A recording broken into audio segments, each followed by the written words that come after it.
여러분, 이 한 주간을 살아가는 가운데 오늘 찬양처럼 어지신 목자이신 예수님을 깊이 경험하게 되어지는 그런 복이 우리 모두에게 가득하기를 바랍니다. 우리 서로 한번 보면서 인사합시다. 축복하고 사랑합니다. 예, 이 인사라는 것은 이게 본질적으로 상대방에 대해서 존경하는 마음이라든지 또 아주 반가운 그런 마음에 대한 표현이 바로 인사이지요. 그래서 존경심과 반가움의 마음을 가지고 다시 한번 서로가 인사를 했으면 좋겠습니다. 하나님의 은혜가 가득하기를 바랍니다. 예, 우리가 참 이렇게 인사하는 것이 참 감사한 일이고 좋은 일입니다. 그리고 또 인사의 종류가 참 많은 것을 보게 되어집니다. 세계 여러 나라의 인사 방법들이 다 다른데 마사이 부족 같은 경우에는 이렇게 서로 인사를 할 때 서로 얼굴에 침을 뱉는다고 합니다. 그게 아주 반가운 인사의 표현이라고 합니다. 그리고 뉴질랜드에 있는 마오리족 같은 경우에는 이 코를 가까이 이렇게 비빈다고 합니다. 가까이 돼가지고 비비는 게 또 인사라고 합니다. 잘 알고 있는 태국 같은 경우에는 이 손을 모으고 이렇게 고개를 숙이는 인사를 하지요. 그래서 손이 아주 낮게 내려가 있으면 그 사람하고 별로 안 친한 거고, 손이 이렇게 높이 올라가가지고 이렇게 인사를 하면 그 사람을 아주 존경하고 또 그 사람에 대해서 아주 좋은 감정을 가지고 있는 그런 표현이라고 합니다. 여러분 손을 어느 정도 올라가는지 모르겠습니다. 이렇게 저마다 이 인사하는 것들이 다 다릅니다. 유대인들의 인사도 아주 좀 특이한 부분들이 있습니다. 우리와 좀 차이가 나는 부분들이 있는데, 특별히 유대인의 집에 손님이 찾아왔을 때에 그 손님을 어떻게 인사하고 대하는 것인지, 이게 참 우리와 좀 많이 차이가 납니다. 그리고 이것을 우리가 좀 잘 알아야 오늘 본문 말씀의 내용을 우리가 잘 이해를 할 수가 있습니다. 먼저 보면 유대인들이 이제 손님이 자기 집에 찾아왔을 때에 제일 먼저 하는 것이 발을 씻을 물을 내어 놓습니다. 때로는 이제 좀 부유한 집 같은 경우에는 하인들이 그 물을 직접 그 손님의 발에 따라 주면서 발을 씻겨주기도 하고요. 어떤 경우에 물을 이렇게 드리면은 그 물을 가지고 손님이 발부터 씻는 그런 풍습이 있습니다. 왜냐하면 이 팔레스타인의 그런 지역의 기후는 굉장히 건조합니다. 그러다 보니까 이 먼지가 굉장히 많습니다. 그리고 이 사람들이 신고 다니는 신발은 우리처럼 구두나 이런 운동화 이런 신발이 아닙니다. 샌들입니다. 샌들. 그러니까 더운 나라이기 때문에 통풍이 잘 되어야 되는 그런 샌들을 신고 다닙니다. 그러다 보니까 이 온 먼지가 이 발에 다 붙게 되어지죠. 그래서 이 흙먼지를 털어내는 제일 먼저 손님이 왔을 때 물을 제공을 하여서 그렇게 씻도록 하는 것이죠. 구약 성경에 보면 이 아브라함에게 부지 중에 세 사람이 가게 되어지죠. 그래서 아브라함이 이 세 사람을 맞이하면서 제일 먼저 한 것이 뭐냐면 물을 가져오게 하여서 당신들의 발을 씻으면 좋겠다라고 그렇게 물 제공하는 그 장면이 창세기에 보면 나와 있습니다. 이처럼 이 유대인들은 집에 손님이 오면 제일 먼저 발 씻을 물부터 이렇게 제공을 합니다. 그리고 우리 같은 경우에는 이렇게 손님을 만나면 반가워가지고 악수를 하지요. 악수를 하는데 이 유대인들은 이 악수 대신에 입맞춤을 이렇게 합니다. 오른쪽 뺨에 한 번, 왼쪽 뺨에 한 번 이렇게 입맞춤을 합니다.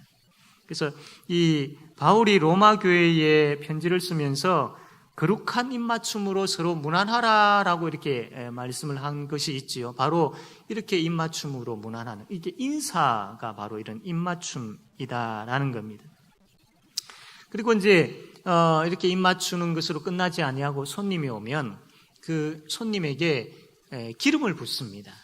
대부분 이제 머리에다가 기름을 바르든지 머리에 기름을 붓든지 그렇게 합니다. 이 기름 같은 경우에는 그 유대 나라에 있어서는 생활 필수품입니다. 음식을 할 때라든지 또 상처가 났을 때 치료용이라든지 여러 부분들로 사용되어지는 게 기름인데, 특별히 이 기름은 어떤 의미가 있느냐면 아주 풍요롭고 번영하게 한다라는 그런 의미가 있습니다. 그래서 사람들은 기름 생각하면 아주 기쁨에 대한 생각이 먼저 떠오르지요. 그래서 이 기름을 이제 화장할 때 바르기도 하고, 축제가 있게 되어지면 이런 그때도 사용을 하기도 하고, 특별히 아주 반가운 손님이 집에 찾아오면 이 풍요로움과 번영을 상징하는, 생각만 해도 기쁜 이 기름을 그 손님에게 머리에 바른다든지 이렇게 행하는 풍습이 유대인들에게 있었던 것이죠. 손님들이 이제 집을 찾아오게 되어지면, 그때가 이제 식사 시간이 되어지면 유대인들은 어떻게 식사를 하느냐면, 보통 이 식탁이 디귿자로 이렇게 되어 있습니다. 디귿자로 되어 있고, 머리는 상을 향하여서, 발은 벽을 향하여서 비스듬하게 누워서 식사를 합니다. 한 번씩 구약 성경과 관련된 그런 영화들 이렇게 한 번씩 보게 되어지면, 그들이 식사할 때에 비스듬하게 누워서 식사하는 그런 모습들을 아마 한 번쯤은 다 보셨을 겁니다. 이처럼 이 유대인들은 밥을 먹을 때, 식사를 할 때 그냥 우리처럼 의자에 앉는다든지 뭐 양반다리를 한다든지 그렇지 아니하고 비스듬하게 누워서 이렇게 식사를 합니다. 그렇게 비스듬하게 누워서 식사를 하게 되어지니까 그 집에 이제 하인들이 그 손님에게 와가지고 뭐 발을 씻겨주기도 하고, 머리에 기름을 바르기도 하고, 시중을 들기도 하고, 아주 편하게 그렇게 그 손님에게 접근을 할 수 있는 것이죠. 자, 이렇게 유대인들은 손님을 맞이하기도 하고 또 손님을 이제 접대하기도 합니다. 특별히 이 손님이 왔을 때 비스듬하게 누워서 식사를 할 때에 이제 그 집의 하인들이 발을 씻겨주기도 하는데, 그러면서 그 발에 가끔씩 입을 맞추기도 합니다. 참 그 더러운 발로 여겨지는데 입을 맞추는데, 왜 입을 맞추느냐 하면, 내가 당신을 정말로 존경합니다, 내가 당신을 정말로 사랑합니다 라는 그런 표현을 가끔씩 입맞춤을 통해서 그렇게 한다고 합니다. 그러니까 우리는 생각할 때에 도저히 이해되어지지 않는 부분들이지만 유대인들의 생활 습관 가운데 그러한 부분들이 있는 것이죠.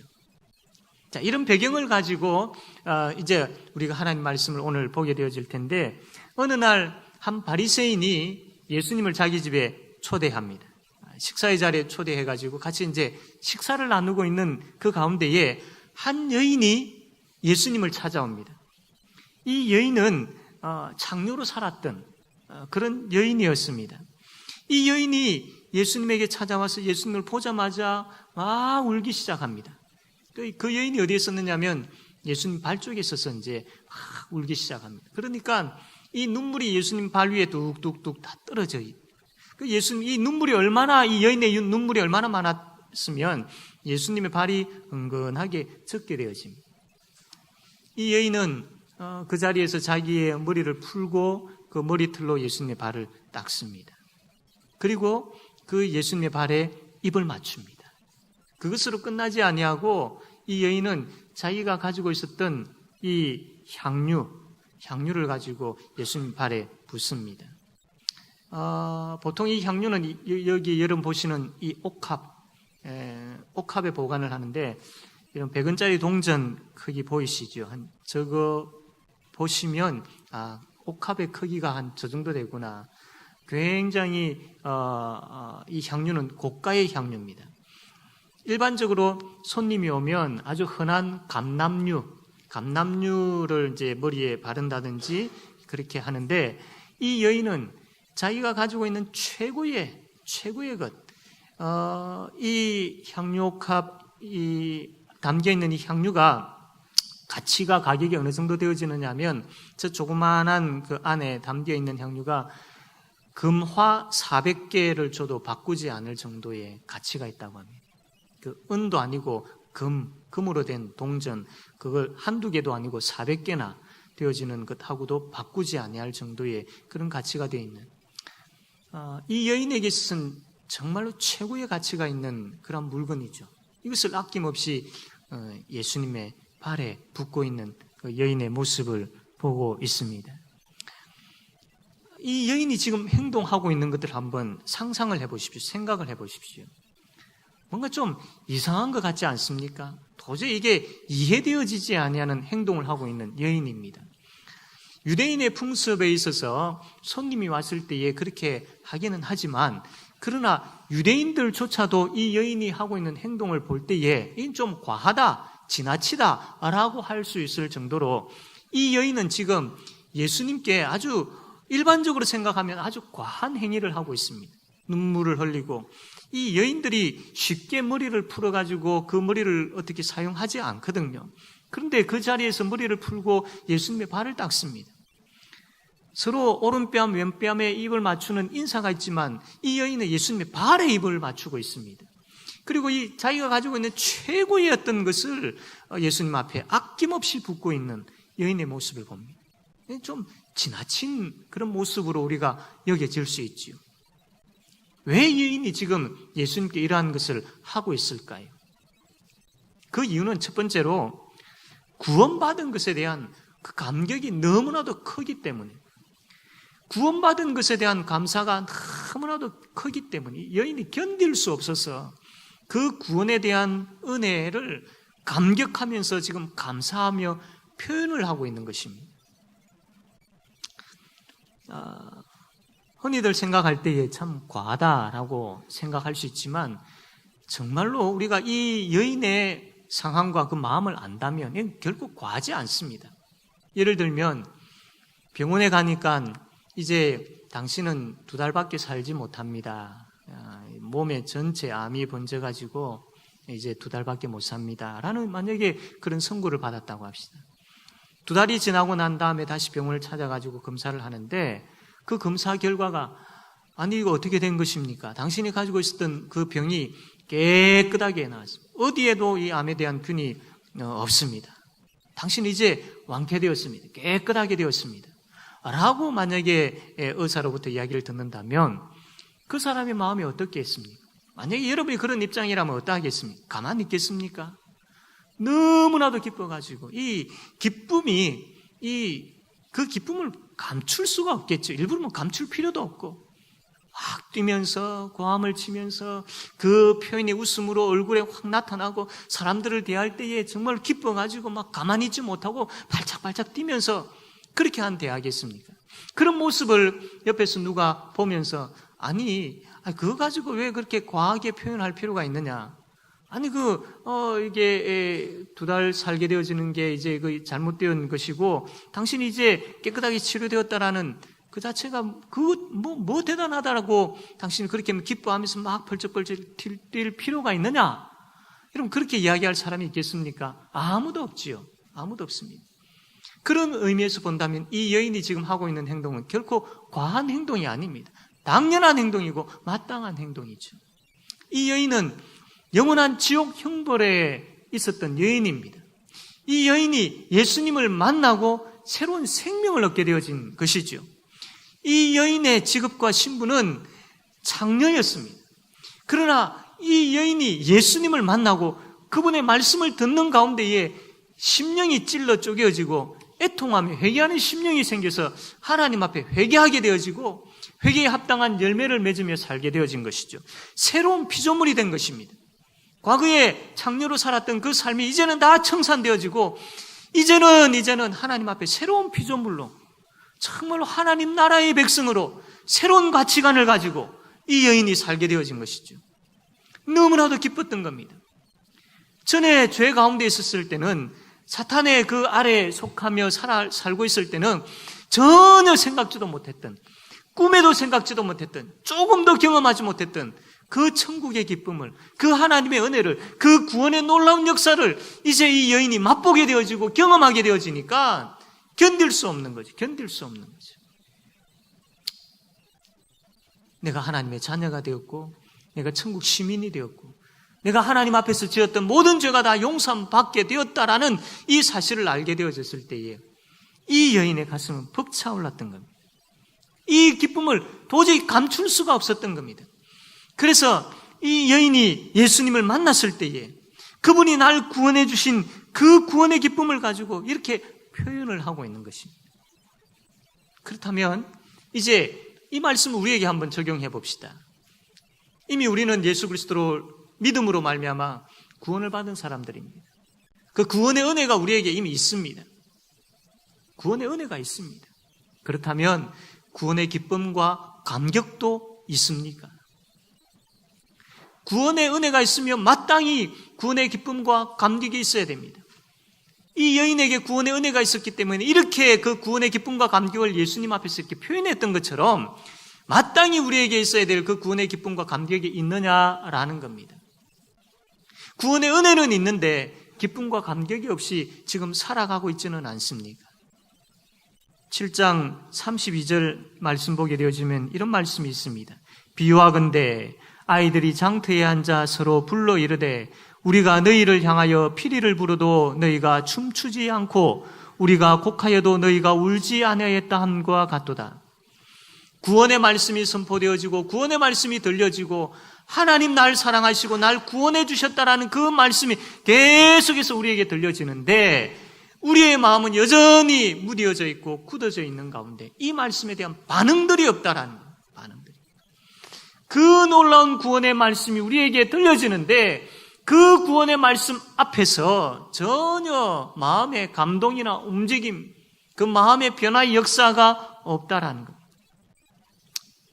어떤 사람은 십자가라는 말만 들어도 눈물이 쭉 난다고 합니다. 우리가 그 정도는 아니다 하더라도 예수 그리스도의 그 십자가, 그 부활의 은혜로 말미암아 내가 구원받았다라는 그분이 나를 얼마나 사랑하셨기에 그분의 목숨과 나를 바꿀 정도로 나를 사랑하시고 구원해 주셨다라는 것을 우리가 말씀을 통해서 듣고 깨달아 알게 되어진다면 여기에 대한 반응이 있어야죠. 반응이. 구원이 나에게 있다라는 것을 확신하고 믿고 있다면 마땅히 그 구원에 대한 기쁨과 감격과 감사가 나타나야 되죠. 이 여인이 참 예수님 앞에 나왔을 때에 많이 떨렸습니다. 두려운 마음이 생겼습니다. 그리고 그분이 나를 얼마나 사랑하셨는지에 대해서 그분의 구원이 얼마나 큰지에 대해서 그 여인이 깨달아 알고 막 울면서 눈물을 쏟아내죠. 이 여인의 눈물은 슬픔의 눈물이 아니라 감격의 눈물이고 예수님이 너무 좋아서 흐르는 눈물입니다. 여러분, 예수님이 너무 좋아가지고 울어보신 적이 있습니까? 그분이 날 구원해 주셨다는 이 사실 하나만으로도 너무 감격스러워서 엉엉 한번 울어보신 적이 있습니까? 이 여인은 이 감격을 감추지 못하고 막 울기 시작했던 겁니다. 예수님 앞에 나오면 그럴 수밖에 없습니다. 그분 앞에 나와가지고 그분의 눈빛만 봐도 그분의 사랑이 내 가슴 속에 가득해지는데, 그분 앞에 나와서 그분의 말씀만 들어도 내 마음이 평안해지는데, 그분 앞에 나와가지고 그분의 옷에만 손만 대어도 내 문제가 다 해결되어지는데 어떻게 그 감동이 없을 수 있습니까? 예수 앞에 나오면 그런 감격이 생길 수밖에 없습니다. 지금도 우리가 예수 그리스도 앞에 나오면 우리도 그렇게 되어집니다. 그분의 말씀을 통하여서 그분이 우리의 손을 잡아주시고 말씀을 통하여서 우리를 사랑한다라고 말씀해 주시고 말씀을 통하여서 우리에게 평안을 주시는데, 그분 앞에 서게 되어지면 이러한 은혜가, 그분 앞에 서게 되어지면 이러한 그 놀라운 하늘의 신령한 복도 우리에게 부어지는데 우리가 견딜 수 없이 가만 있는 가운데 있을 수 없다라는 겁니다. 사랑하는 성도 여러분, 구원은 있지만 감격과 감사가 없는 삶을 살았다면 우리가 그 복음 앞에 다시 서고 예수 그리스도 앞에 나아갑시다. 그분 앞에 이제는 우리가 완전히 엎드려집시다. 그리고 그분의 손을 꼭 잡읍시다. 말씀과 기도하는 가운데 그분이 우리를 쓰다듬어 주시고 우리에게 말씀하시고 예배 가운데 그분이 우리 가운데 임재해 계시고 이런 것들을 경험하면서 철저하게 예수 앞에 서게 되어지고 철저하게 예수 그리스도 앞에 엎드려지게 되어지고 철저하게 우리가 그 예수님의 손을 놓지 않고 꼭 붙잡는 그 삶을 살아갈 때에 우리의 무뎌져 있는 그 마음에 예수 그리스도로 인하여서 구원의 기쁨과 감격이 회복되어질 줄로 믿습니다. 오늘 우리가 성찬식을 하게 되어집니다. 이 성찬식은 예수님의 이 살을 상징하는 떡을 먹고 예수님의 피를 상징하는 우리가 잔을 받아 먹게 되어집니다. 이게 단순하게 그냥 먹고 마시는 것이 아니라 여기에 영적으로 우리 주님께서 그 떡과 잔에 임재하셔서 영적으로 우리에게 임재하시는 그것이 바로 성찬식입니다. 그래서 우리는 이 성찬식을 통하여서 예수님을 깊이 묵상할 뿐만 아니라 생각할 뿐만 아니라 예수님이 나를 구원해 주셨고 나의 주님이 되시고 나와 함께 하시고 내가 그 예수님과 함께 동행하는 삶을 살게 되어진다는 것을 깨달아 알게 되어지고 그 예수님에 대한 생각으로 더 풍성하게 되어지고 영적으로 임재해 계시는 예수님을 우리가 만나게 되어지고 경험하게 되어지는 시간이 바로 성찬식입니다. 그러므로 이 성찬식을 통하여서 주님의 그 구원을 깊이 깨달아 알게 되어지고 그 구원이 너무나도 감격스럽고 너무나도 감사해서 울며 감사하며 기뻐하는 그런 성찬식 되어지기를 바랍니다. 두 번째로 이 여인이 이렇게 예수님에게 하고 있는 행동은 뭐냐면 주님을 향한 사랑의 표현입니다. 주님을 향한 사랑의 표현. 그 여인이 이렇게 행동하였을 때 주위 사람들이 다 안 받겠습니까?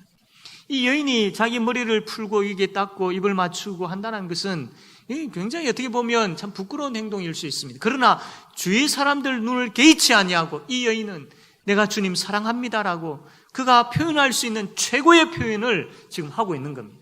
이 여인은 말로만 주님 사랑합니다라고 하지 않았습니다. 직접 주님 앞에서 그 여인이 할 수 있는 모든 행동, 그 여인이 가지고 있는 최고의 것을 다 예수님 앞에서 행하고 드리고 있는 것이죠. 저와 여러분은 주님을 향한 사랑을 어떻게 표현을 하고 있습니까? 찬양을 통해서 표현을 하고 입술의 고백을 통해서 사랑합니다라고 표현을 합니다. 그러나 그게 다일까요? 그렇지 않습니다.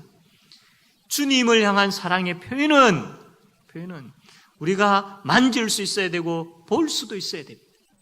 우리의 생각으로 또 우리의 입술로 그렇게 고백하고 생각할 수도 있지만 주님을 향한 사랑의 표현은 우리나 다른 사람이나 또 주님께서 보실 수 있어야 되고 만지실 수 있을 정도의 것들 또한 우리에게 있어야 됩니다. 요한일서 4장 20절 말씀 보게 되어지면 이런 말씀이 있습니다. 우리 다 같이 한번 요한일서 4장 20절 말씀 한번 같이 읽겠습니다. 시작.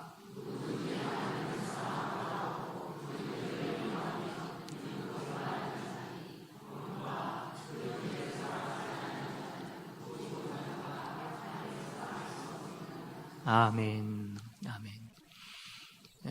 여기에 말씀 보면 주님을 사랑하는 것을 어떻게 우리가 표현할 수 있느냐면 교회를 사랑함을 통해서 성도를 사랑함을 통해서 보일 수 있어야 된다라는 겁니다.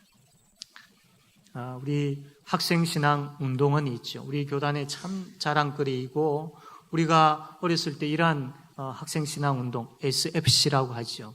이 학생신앙 운동을 통해서 참 우리가 신앙의 훈련을 잘 받아왔습니다.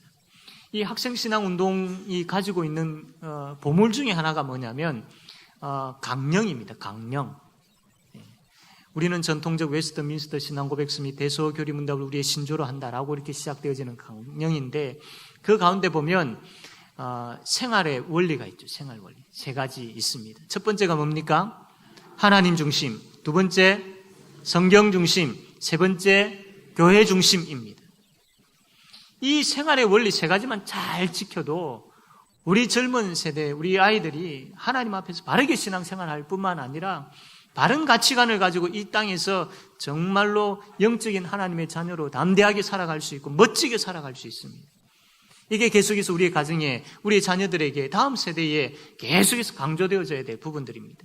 이거는 그 다음 세대뿐만 아니라 우리도 동일합니다.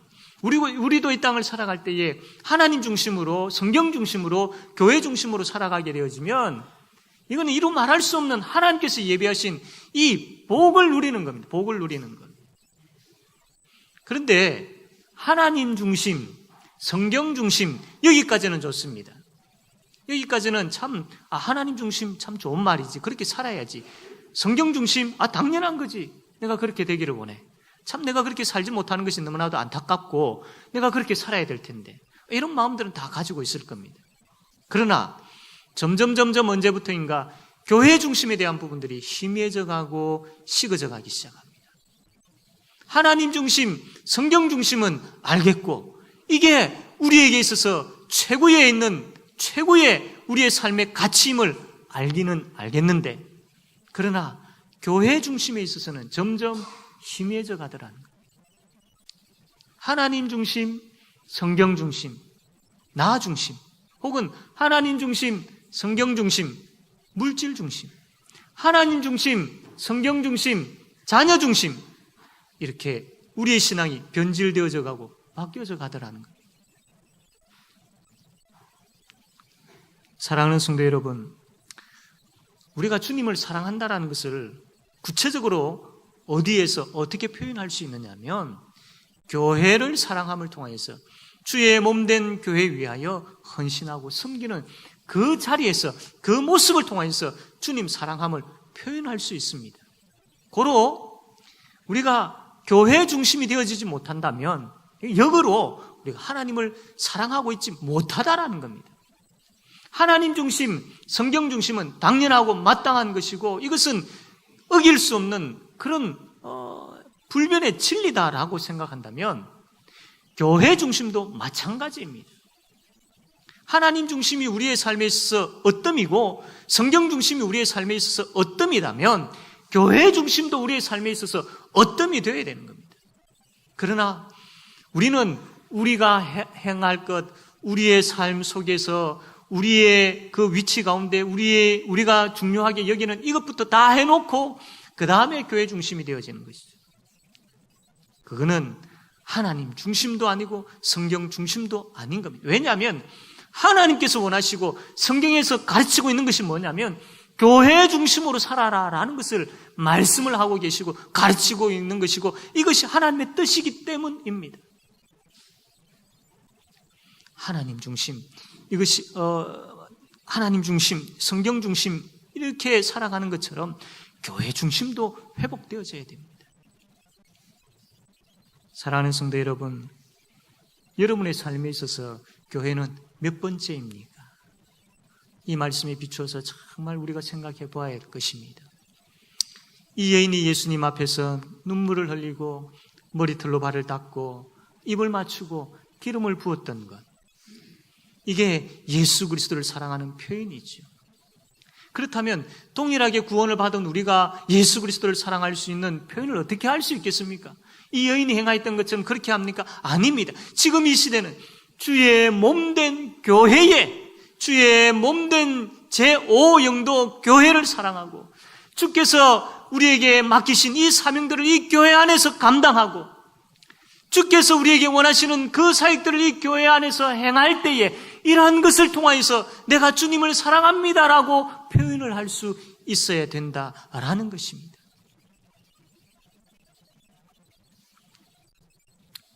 교회가 우리의 인생에 있어서 가장 우선순위가 되어질 때에 그 이외의 모든 것들을 하나님께서 더하여 주실 줄로 믿습니다.